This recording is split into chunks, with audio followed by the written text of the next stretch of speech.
Assalamualaikum warahmatullahi wabarakatuh. Alhamdulillah.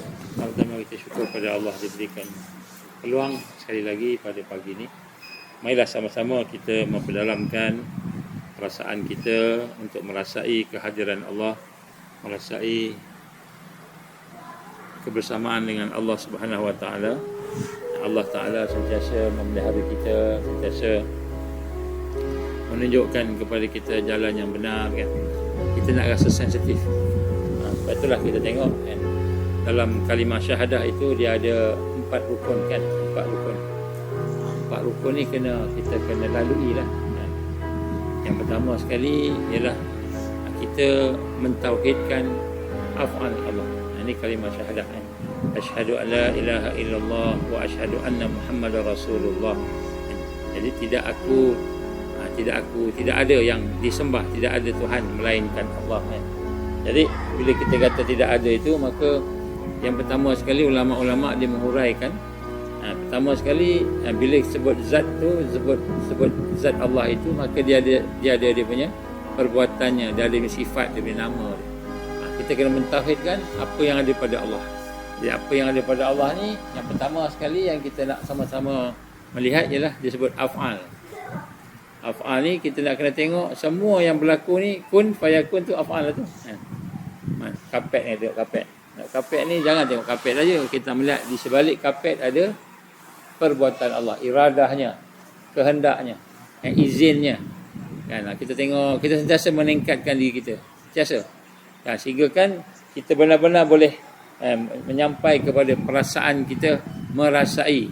Itu kata merasai kehadiran Allah. Tengok ni perbuatan Allah, izin Allah. Izin Allah. Ini merupakan kuasa Allah. Itu perbuatan Allah Subhanahu Wa Taala. Nak rasa, kan? Bukan nak tahu dah. Kita tahu dah, tapi nak rasa hati kita. Jadi sebab tu bila kita nak rasa hati kita tu, maka kita kena berhening dengan Allah. Sebab tu kaedah untuk nak mengenal Allah, makrifat Allah ini, dia mestilah kita fokus kepada jiwa kita, hati kita. So hati kita kena berlatih untuk nak bersama dengan Allah. Bersama dengan Allah ni, maknanya kita nak ada rasa, ada cara bagaimana kita nak sama-sama berhubungan dengan Allah dengan perasaan. Kalau kita tengok saintis, kan, saintis dia buat satu ujian. Dalam satu ujian tu, ni nanti nama dia Baxter, nama dia. Tak salah, Baxter nama dia. Daripada US, kan. Dia buat satu ujian. Dia ni seorang cerdik, sangat cerdik. Sehingga akhirnya dia boleh menggunakan tenaganya, akal dia, fikiran dia boleh hipnotis orang. Jadi ada satu ketika tu, oleh kerana dia banyak buat, adalah benda dia buat yang besar-besar ni, sehingga CIA panggil dia. So CIA suruh ada seorang ejen tu bagi, apa dia panggil, interrogate, soal siasat dia, soal jawab. Tiba-tiba dia boleh hipnotis si CIA tadi. Terus terdiam saya. Lepas tu akhirnya digunakan poligraf. Ujian poligraf. Poligraf ni dimasukkan, dia diletakkan wire-wire lah, nak kesan gelombang yang ada. Contohnya kalau bila dia bercakap, denyutan jantung dia berubah, maknanya dia bohong, kan? Kalau dia steady je, okey. Mata macam mana? Jadi dia tengok facial recognition. So poligraf lah. Jadi bila dia tengok poligraf ni, dia rasa dia nak buat satu ujian. So akhirnya dia diterima jadi anggota CIA. Mula CIA nak tangkap dia, dia jadi anggota CIA sebab dia cerdik. Baxter nama dia, tak silap Baxter. Jadi bila dia buat satu ujian. Ujian ni menggemparkan dunia sains yang dia punya zaman dia. Ini 60-an ni, tak silap. Jadi dia menggunakan poligraf tu untuk detect perasaan tumbuh-tumbuhan, perasaan makhluk selain manusia, kan? Perasaan makhluk selain manusia. Jadi contoh ni banyaklah ujian itu. Antaranya dia kata dia ambil poligraf tu letak kat pokok, kan, kemudian dia detect bila dia cakap dengan pokok, apa jadi, ada tak kesan, kan? Lepas tu bila dia marah, ada jadi. Jadi didapati ada kesan. Contohnya dia kata, aku nak cabut daun. Ada kesan, ada respon daripada pokok. Kan? Kemudian dia kata yang paling kuat kalau respon, dia kata aku nak bakar pokok ni. Aku nak bakar pokok. Tapi dia bukan cakap kat pokok. Dia fikir je. Dia fikir je. Aku nak bakar pokok. Tapi dia tak cakap. Ada kesan pokok tu boleh zizit, macam takut. Macam tu. Jadi bila dia buat kajian ni dia jadi satu yang besar lah. Sebab orang yang memahami roh kan. Dia nak kenal roh, tak kenal. Akhirnya dia belajar lah. Baik. Dia pendekkan cerita. Dia buat satu ujian kepada seorang astronaut. Astronaut ni yang angkasawan lah. Dia ambil air ludah astronaut tu. Kemudian astronaut tu duduk lebih kurang 500 meter jauh daripada dia. Kemudian dia letakkan alat nak pengesan tu pada air liur dia. Dan dia pakat dengan astronaut tu, setiap minit, setiap saat akan report apa dia buat, catat apa dia buat. Dan dia akan catat setiap minit tu apa yang respon daripada air liur. Jadi pada hari itu digambarkan astronaut tu nak pergi ke luar negeri Amerika lah, naik kapal terbang. Dia lambat. Jadi dia bekerja berlari daripada pintu airport sampai nak pergi. Dia berlari.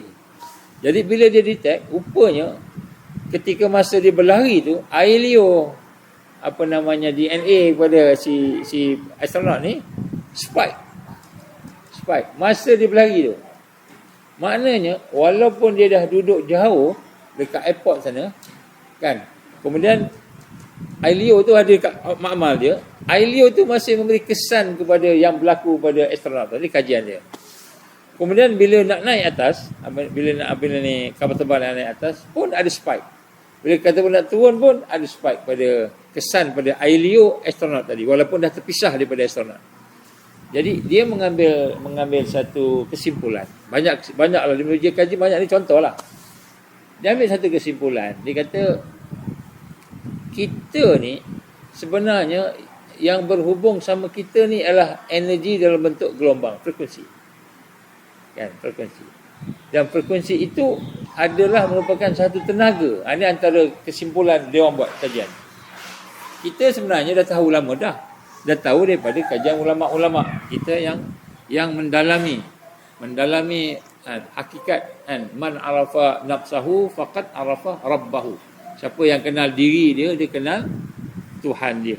Jadi sebenarnya kita ni boleh berkomunikasi dengan roh dengan roh tu boleh komunikasi sebenarnya kan. Dan roh inilah sebenarnya kalau kita nak kata tadi dalam bentuk fizikalnya gelombang yang dikesan tadi tu, tapi sebenarnya dia bukan gelombang yang fizikal tu, dia lebih dalam lagi, lebih halus lagi.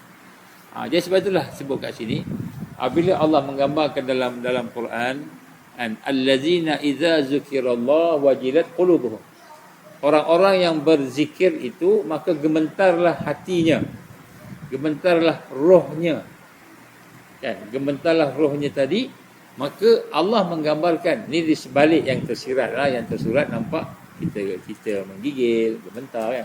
Yang tersirat tu sebenarnya Allah nak gambarkan bahawa bila berzikir, zikir ini dia melahirkan tenaga yang menyebabkan berlakunya gegaran dan gementar. Gementar ni bukan gigil tapi gegaran. Jadi sebab itulah kita lihat. Ni kita punya pengalaman sendiri kan. Contohlah. Dia kata berlaku pernah satu ketika seorang sahabat dia pergi ke satu tempat, kemudian dia nak makan tak ada makan, kemudian orang kampung tu kata ada seorang ni dia kena kala jengking, kena sengat, boleh tak ubat? Dia kata boleh kan, kalau aku ubat apa dapat? Dia kata kami bagi kambing kan. Lepas tu dia kata dia pun ambil air, dia pun baca Fatihah, sembuh. Okey, sembuh. Jadi bawa kepada jumpa Rasul sallam, ya Rasulullah kami buat begini salah ke? Tak salah, kata Nabi, tak apa, doa tak apa, tak ada masalah kan. Nabi tak cerita detail lah itu. Baik. Dibuat kajian oleh saintis dari Jepun tentang air. Kalau kita pernah dengar lah kan. Siapa tak nama ada dua orang yang besar yang inilah. Dia dapati air kita ni kan, setiap kali kita bekalkan dengan sesuatu, maka dia boleh berubah molekul dia. Dia mengkaji contohnya kalau air itu hidup, kan, bila diberikan ucapan yang baik. Air ni ucapan baik je. Kan? Terima kasih, kita berterima kasih, kan. Dia puji air bagus, air itu akan berubah molekul dengan bercakap je. Kan, dengan cakap. Dan dia buat kajian air yang ada di mana ni di Mekah tu, air Zam-Zam kan. Dia tengok molekul dia lain. Dan begitu juga bila air itu disebut benda buruk, maki, caci, cela apa, air itu akan berubah bentuk dia, pecah. Molekul tu dia punya yang kata bentuk yang cantik dia pecah-pecah. Ini kajian dia orang lah. Ini cara umum lah kita kan. Jadi bila kita sebut macam itu, maka tidak mustahil lah apa yang sahabat buat tadi dengan membaca Fatihah, maka air itu menjadi satu molekul yang baik. Baik. Dia buat kajian apabila air itu disalurkan daripada tangki, katakanlah tangki kata apa ni tangki apa yang besar tu dipanggil apa, reservoir tu empangan ya. Daripada empangan disalurkan kepada pipe sampai rumah kita. Maka dia mengkaji air yang lalu kat pipe tu, dia akan distorted tenaga dia, molekul tu distorted.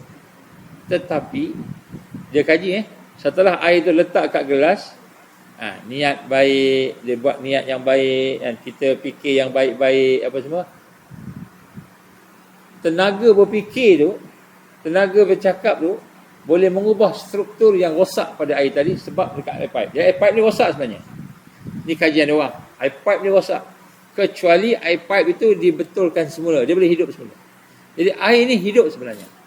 Sebab tu kalau kita tengok contohnya, kalau kita tengok contohnya dunia ni kan, berapa persen air?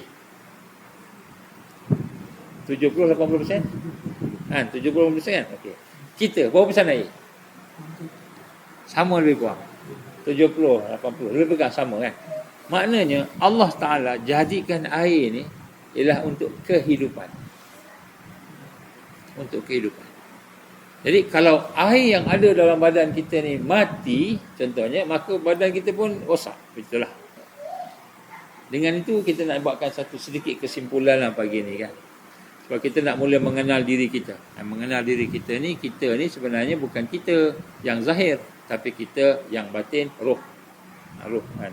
Makrifat, roh, kenal roh. Kitalah hakikat diri kita. Sebab tu Allah gambarkan dalam Quran kan.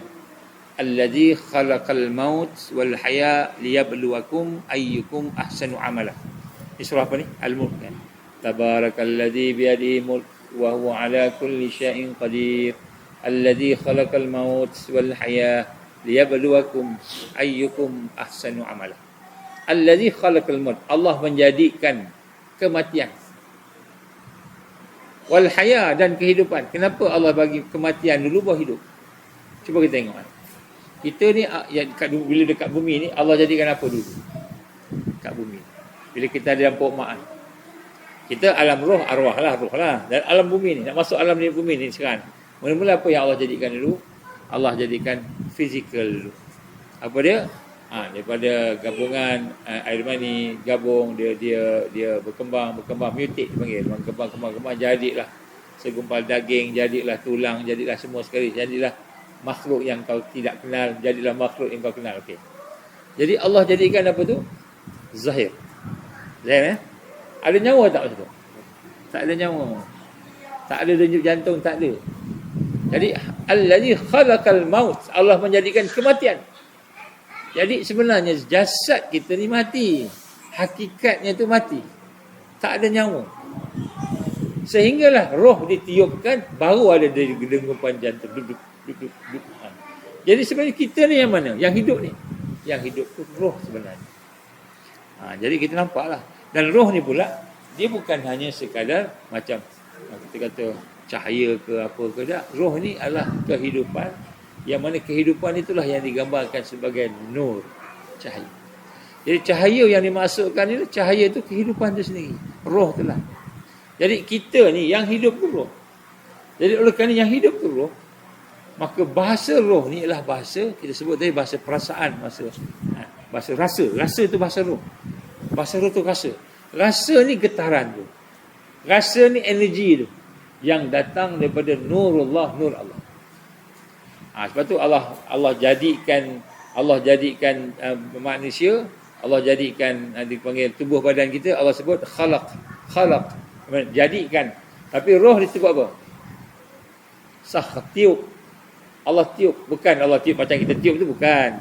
Tapi maknanya Allah tunjukkan bahawa roh ini dia lebih halus, dan dia lebih sempurna.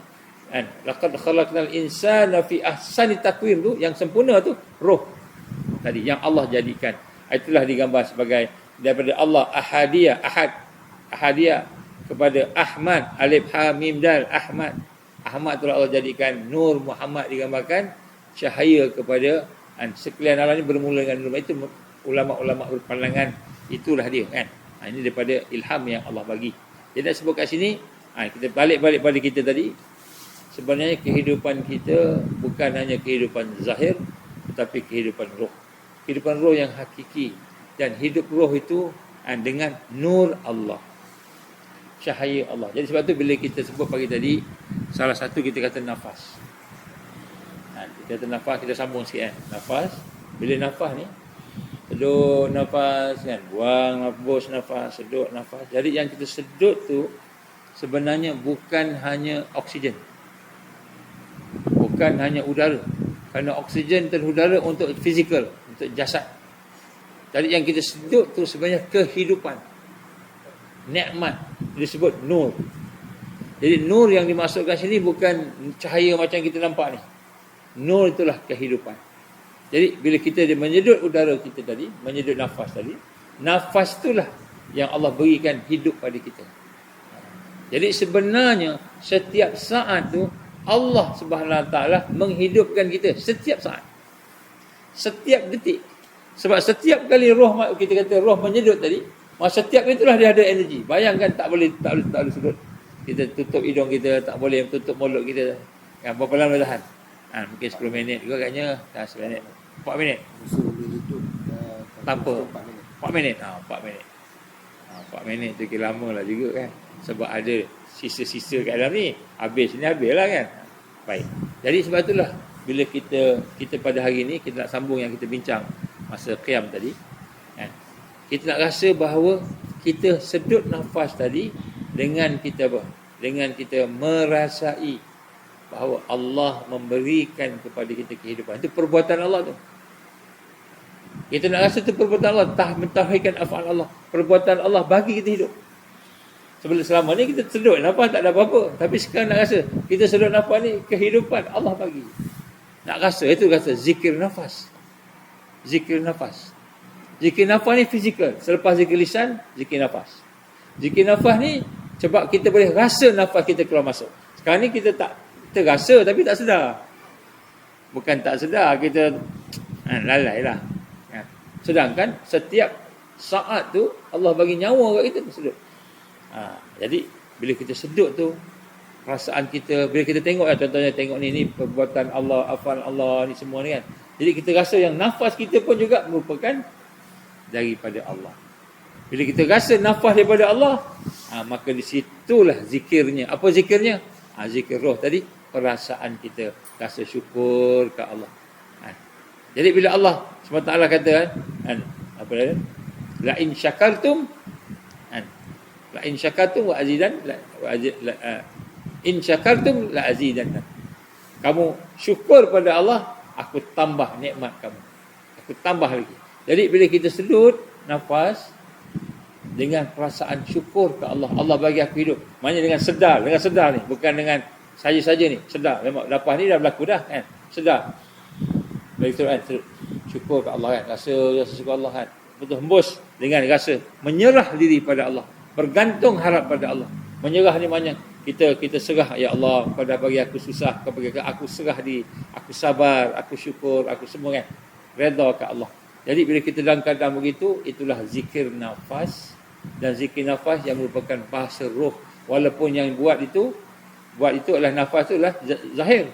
Nafas ni fizikal kan, kita sedut boleh rasa kan, tapi dia hubung. Sebab tu ulama-ulama menggambarkan nafaslah yang menghubungkan kita alam zahir dengan alam batin, alam ghaib. Jadi menghubungkan antara alam zahir dengan alam roh, nafas. Sebab apa? Dia ada zahir, dia ada roh, perasaan. Berdua tu. Sebab tu bila kita sedut tadi, sedut kita kan 1, 2, 3, 4, sedut. Sedut sampai tu kita stop. Stop di situ, masa stop tu lah sebenarnya satu ruang kita boleh berinteraksi dengan Allah direct. Dekat situ. Mana kat situ kita berada di antara zahir dan di antara batin, daripada alam ghaib, iaitu alam roh lah, alam roh. Kita rasa. Sebab tu bila kita kata 1, 2, 3 kita sedut nafas kan, sedut, tahan, hembus, tahan. Jadi ulama dulu dijaga nafas dia. Sebab tu kalau kita dalam keadaan tergesa-gesa, panik, takut, kan, kita tercungap-cungap. Kenapa tercungap-cungap? Sebab kita terputus dalam nafas tadi. Jadi orang yang tenang, yang boleh menjaga nafasnya, orang itulah sebenarnya yang boleh menjaga emosinya, yang menjaga hubungan dengan Allah. Dia merasai syukur dan merasai total, menyerah, tawakal kepada Allah, penyerahan total kepada Allah. Sedut syukur, serah diri, redha ke Allah. Syukur, redha ke Allah. Tapi yang ini oleh kerana kita dah berjalan tanpa ni, tak pernah dilatih, akhirnya nafas kita tu masuk keluar tanpa kesedaran.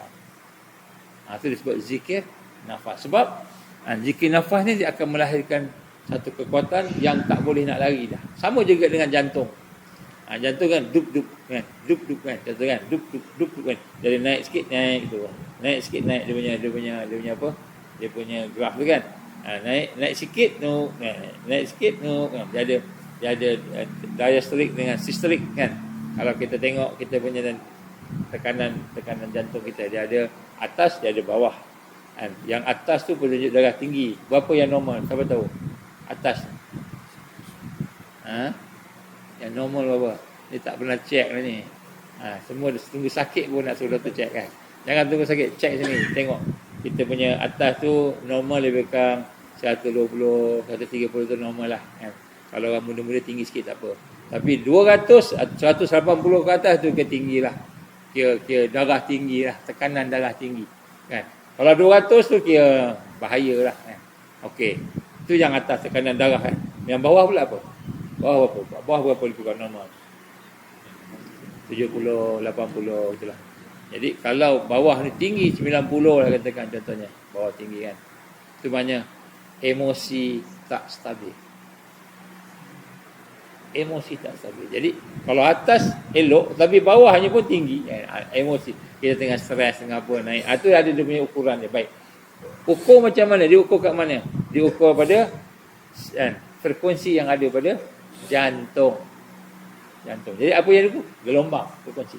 Baik. Sebab itulah pada hari ni kita nak mula belajar sama-samalah kita macam mana cara nak melihat roh kita, hati kita dengan perasaan. Sebab tu perasaan kita ni penting untuk kita dengar, untuk kita tengok.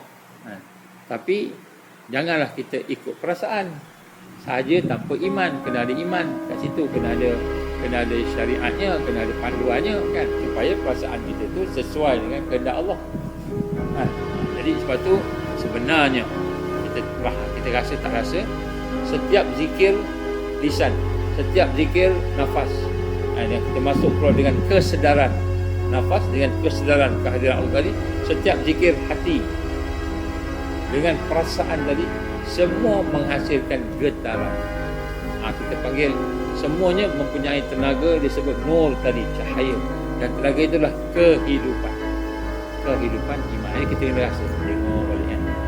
Jadi sebab tu pada hari ini kita tengok macam mana kita bernafas, jaga nafas kita dan jadikan nafas ni zikir. Jadi kita latih duduk tenang, relax kan. Duduk tenang, relax kan. Dan kita punya tulang belakang ni kalau boleh tegakkan. Kenapa tegakkan? Supaya kita boleh bernafas dengan senang. Yang penting nak bernafas. Sebab dia sebenarnya dia ada titik-titik tu. pernafasan ada titik, dia ada nama-nama sebab kat sini semua ada nama-nama. Udara masuk keluar semua tu dia ada dia punya nama dia punya fungsi, function dia. Kan qalb latifatul qalb kat sini, dekat sini, semua ada nama. Tapi itu kemudian lah titik. Kita buat yang mula sekali. Mula ni latihan kita nak merasai kesedaran hadirnya nafas. Bukannya kita tak bernafas, kita bernafas dah. Kan, tapi hadir, kita sedang bernafas. Nafas ni kehidupan. Jadi kita mula sedut nafas kita betul-betul lah kan. Okay, sedut. Nak sedut dengan hidung pun boleh kan. Sedut dengan hidung lah. Nak embus dengan mulut pun boleh, embus dengan hidung pun tak apa mana-mana. Kalau hidung kita sumbat, embus dengan mulut kan. Sedut boleh, nak embus sesumbat. Hidung dengan mulut tak apa. Tapi yang penting kita sedar nafas masuk, nafas keluar.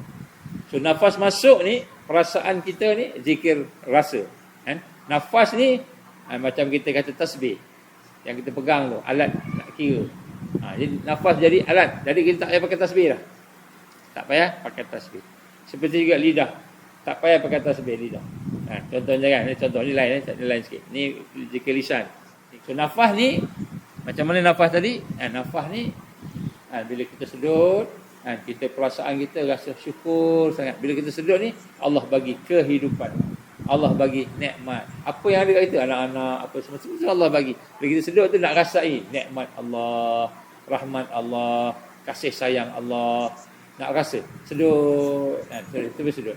Sedut kita bayangkan benda yang indah-indah yang kat kita lah kan. Sedut, betul. Hembus kan.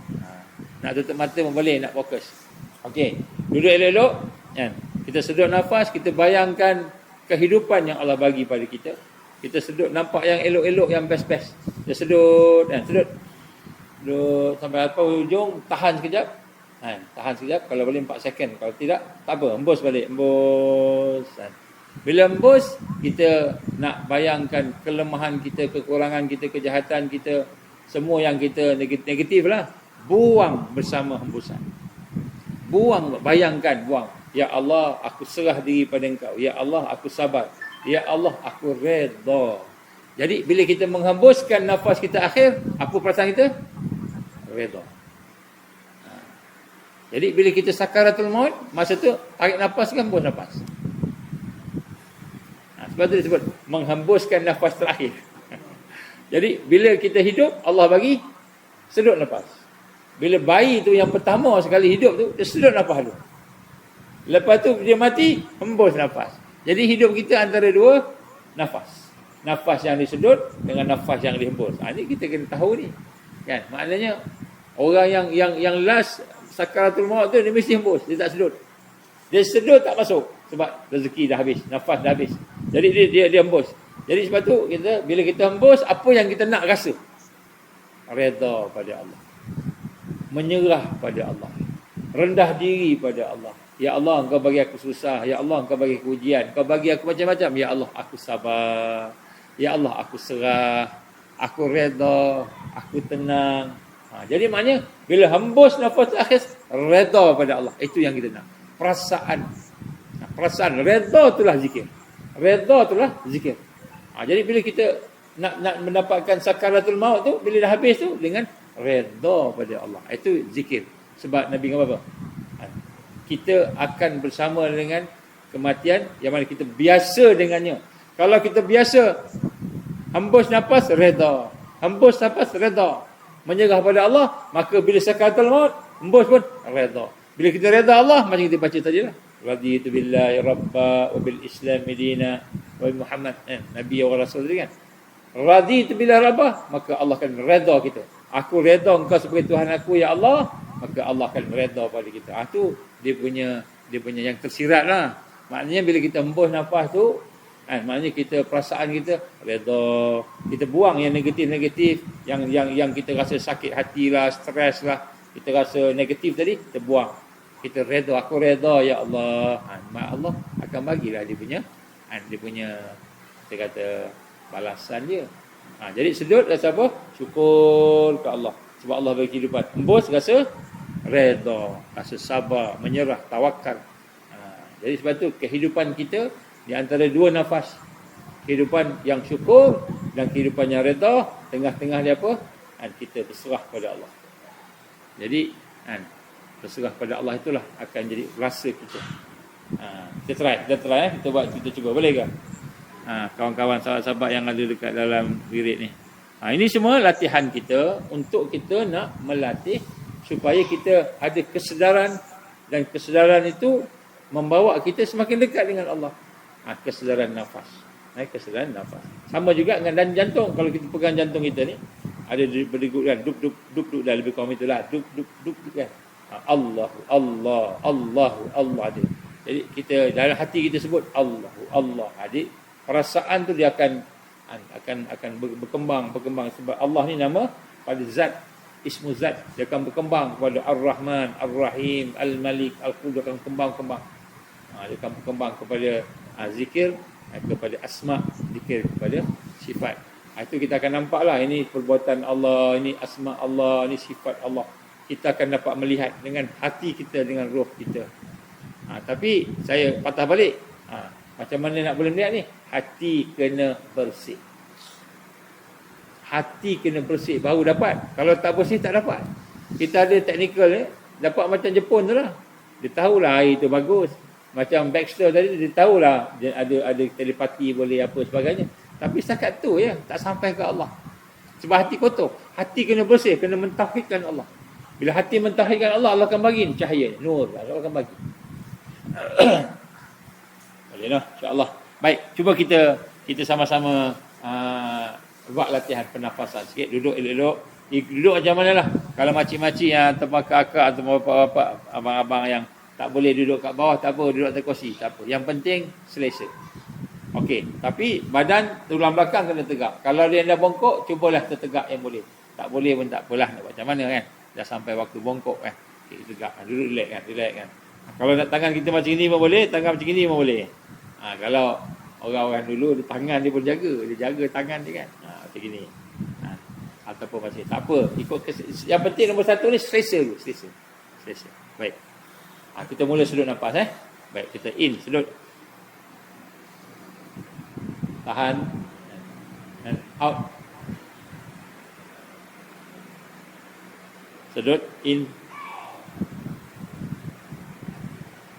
Tahan. Out. Sedut, in. Tahan. Out. Tahan. Sedut. Tahan. Out. Tahan. Sedut. Tahan. Out. Okey, sekarang ni kita nak sedut dengan perasaan kita. Apa perasaan nombor satu? Rasa kita sedang bernafas. Rasa kita sedang bernafas dulu. Syukur selepas tu. Rasa bernafas. Aku ni sedang bernafas. Aku sedang diberikan kehidupan oleh Allah. Okay, Allah bagi aku hidup dengan sedut. Allah bagi itu aku kekuatan bergantung kepada dia, redha dia dengan fikir hubusnya. Jadi rasa dulu. Okey, sekarang sedut bila saya kata tahan, jangan Okey, sedut. Tahan. Hembus. Tahan. Sedut. Tahan. Hembus. Sedut. Tahan. Hembus. Tahan. Sedut. Tahan. Hembus. Okey, teruskan tahan. Sedut. Okey, teruskan macam biasa. Terus sedut, tahan, hembus. Tahan, sedut. Jadi kita bernafas. Ikut biarkan, jangan paksa. Lepas ni paksa, jangan paksa. Sedut aja. Sedut, kalau boleh dalam-dalam, kalau boleh. Tapi dengan tenang. Okey. Sedut sambil kita rasa aku sedang bernafas. Kita rasa kita sedang bernafas. Rasa sedang bernafas. Aku sedang bernafas. Tenangkan fikiran. Segala pemikiran, kesibukan berfikir, kesibukan kerja, semua tahu belakang. Lempar jauh-jauh. Jangan fikir tentang anak-anak, jangan fikir. Sedut aja nafas. Sedut, kosongkan fikiran. Fikiran ni tak nak sibuk. Kosongkan fikiran. Tak nak ada logik-logik rasional, tak ada. Semua kosong. Sedut nafas, teruskan. Sedut, tahan, embus, tahan, sedut, teruskan. Cuma sekarang ni kita nak rasa nak kosongkan fikiran kita daripada segala gangguan dunia. Kita sedut nafas. Aku sedang bernafas.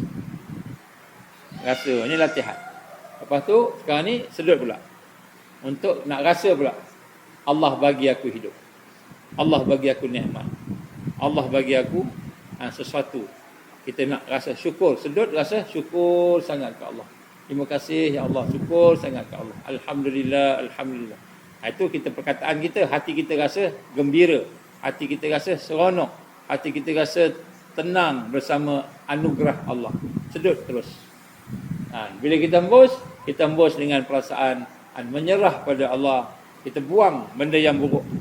Kita buang benda yang rosak. Kita buang benda yang kita tak nak. Buang.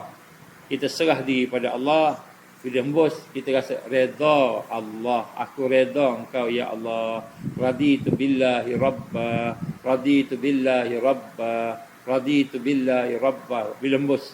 Bila sedut, syukur pada Allah. Gembira Allah bagi hidup. Gembira Allah bagi peluang. Gembira Allah bagi nikmat. Gembira Allah sayang. Sedut. Hembus. Syukur. Dan tahan. Redha. Tahan. Syukur. Tahan. Redha. Tahan. Jadi, kita teruskan. Syukur pada Allah. Redha pada Allah. Syukur pada Allah. Redha pada Allah. Syukur pada Allah. Redha pada Allah. Teruskan lagi. Buatlah dalam 10 minit, 5 minit. Kalau hari biasa buat 10 minit, 5 minit. Lagi lama, lagi bagus. Lagi kita dah biasa sambil bekerja tu, kita bernafas, kita sedar, lagi bagus. Itulah zikir nafas. Ini zikir nafas. Jadi zikir nafas ni ialah hakikat perasaan. Rasa syukur, rasa redha, menyerah pada Allah. Itu zikir, rasa. Inilah dia akan membentuk, kita kata gelombang-gelombang yang menghidupkan kita. Dalam roh kita, dalam hati kita. Jadi ada kekuatan lah. Jadi ini amalan.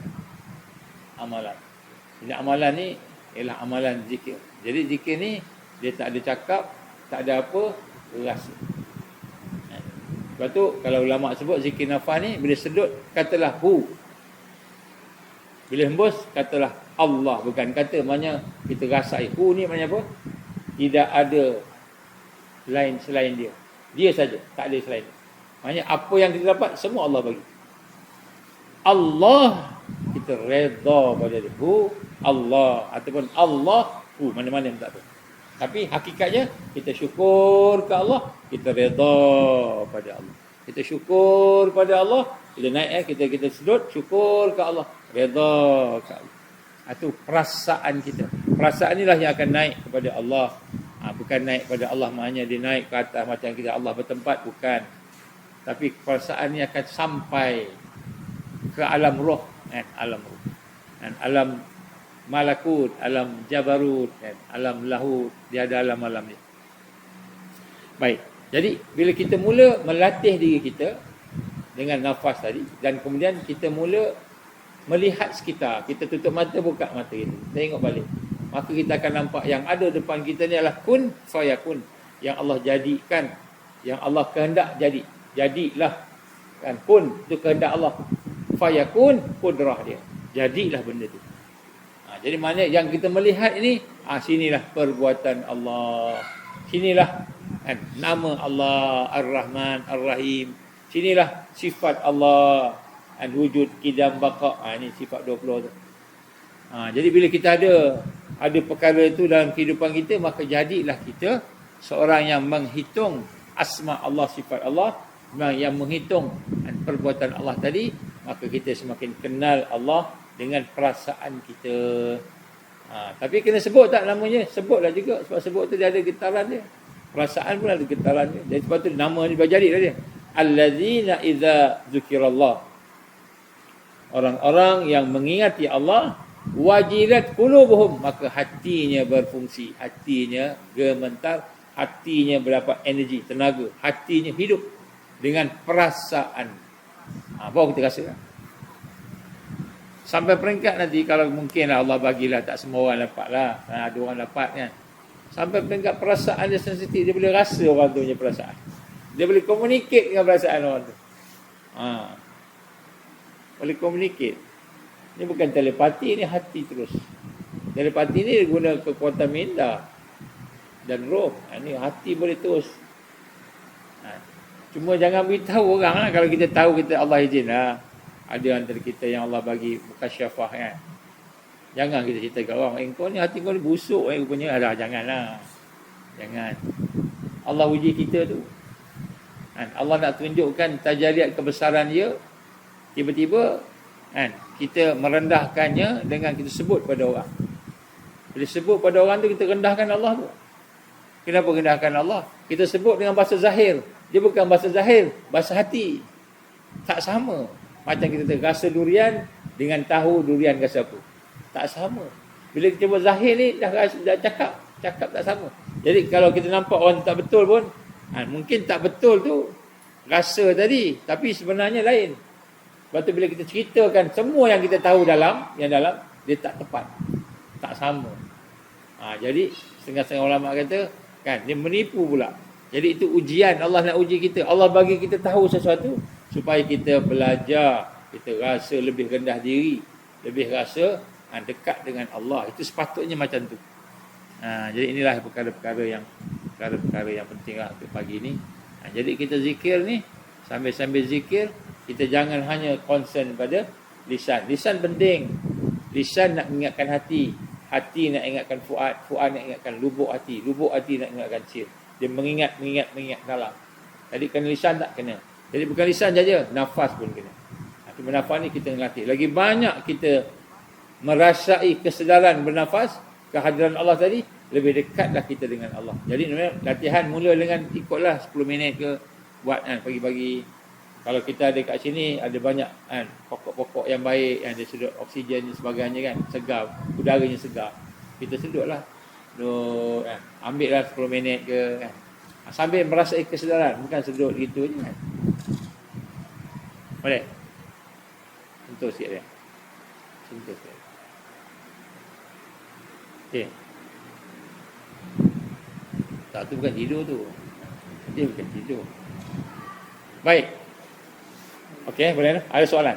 Ada soalan?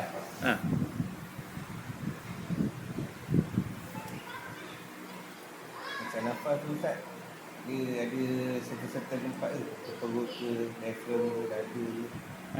Dia sebenarnya nak lapangkan dada pun boleh, tapi tak berkesan. Kita boleh bernafas dengan diaphragm kita. Diaphragm ni lah antara paru-paru kita dengan perut kan. Itu diaphragm. Jadi bila kita sedut nafas tu, diaphragm akan tarik ke bawah, sepatutnya gitu. Jadi perut kita besar. Bukanlah besar boncit, tapi besar lah, membesar. Angin masuk, bayangkan macam itulah. Pressure, dia pressure. Bila kita hembus, dia akan kecil. Gitu kan. Kita pegang perut kita ni, kan, kalau kita bernafas, perut kita tak bergerak, maknanya kita bernafaskan dada. Kalau kita pegang. Kalau kita pegang perut ni, bila bernafas, sedut nafas, dia ke depan. Kalau hembus nafas, dia di dalam. Itu maknanya kita bernafaskan perut dengan diaphragm. Kalau bernafaskan diaphragm ni, kenapa dia kesannya akan ada getaran? Ini kita punya pandangan lah. Ini tak ada dalam kitab, tak ada. Akan ada getaran di sini. Sinilah kita punya perasaan kat sini. Perasaan kita bukan kat sini. Kat sini. Dekat perut ni perasaan kita ni. Yang kata marah, yang kata apa kan. Sebab tu, dia rosak kat perut dulu. Nabi kata, kita makan, kita ingat, makan tak ada. Makan tu boleh apa? Boleh menyebabkan rosak emosi kita. Emosi kita kat sini. Apa? Jadi sebab tu bila kita diafram, bila kita zikir tu mudah-mudahan di situ energi yang baik, kita bahasa fisik lah. Energi baik akan pergi ke situ. Emosi kita stabil. Tapi kat sini boleh juga, tak ada masalah, boleh. Tapi dari sudut kita nak mengawal zikir tadi, kat sini lah. Itu semua kena latihan pelan-pelan. Boleh lah, insya-Allah. Okey, ada apa?